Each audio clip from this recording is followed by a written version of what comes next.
Hi. Have you ever been lying in bed when you suddenly remember something you haven't remembered for years? Well, in this video we will be remembering several forgotten things about the FNAF franchise. In this top I will include the entire franchise. But well, let's start. Although Scott has said that the only canon animatronic in the Halloween update of FNAF 4 is Nightmare Balloon Boy, it seems that now Nightmare Puppet, or also known as Nightmarionette, is also canon, since there is an entire minigame dedicated to him in Help Wanted. Remember that Help Wanted is a game within the FNAF franchise. This tells us that Fazbear Entertainment knows about the existence of this animatronic, and in the price corner it is the only Nightmare with an unlockable plush, and as the years have passed it is most likely that it is canon.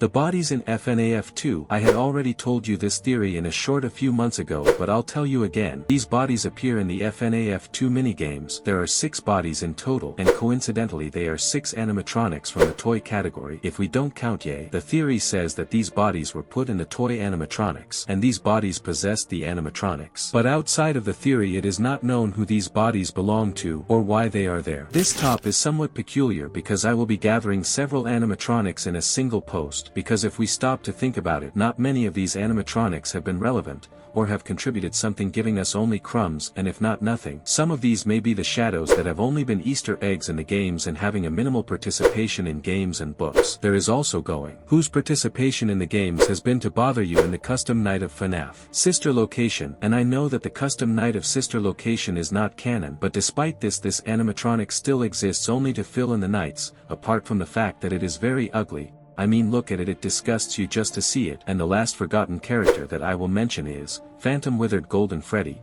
Yes, that is the official name of this animatronic.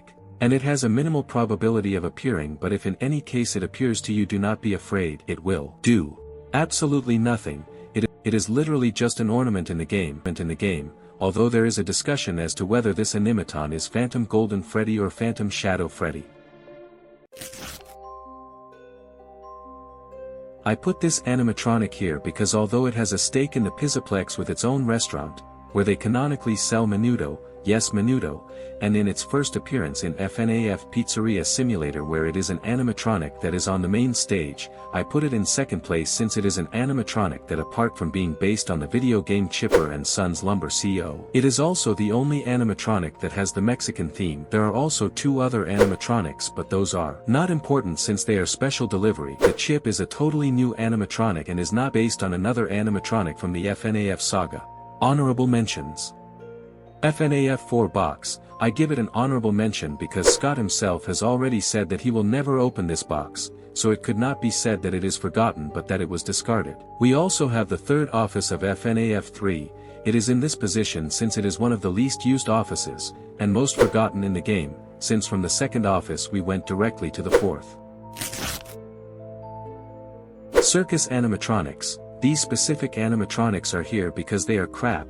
And let me explain, these figures were leaked before the release of the Ruin DLC, so there were theories that these characters were going to appear in the DLC, and after days of waiting the DLC arrives. The DLC is incredible where he meets me Mimic. But there is no trace of these animatronics, and well, maybe we will see them in the future. The Ruin DLC came out in July 2023, and 2 years later we have nothing.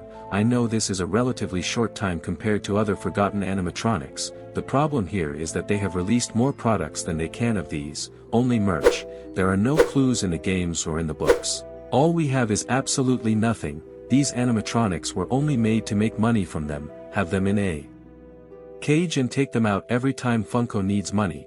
I just hope that when time passes from this video I was able to get all sorts of things out of these animatronics, but for now they are just products without a story behind them. This has been the video of the day today. Like, subscribe, and share it with your friends. Bye.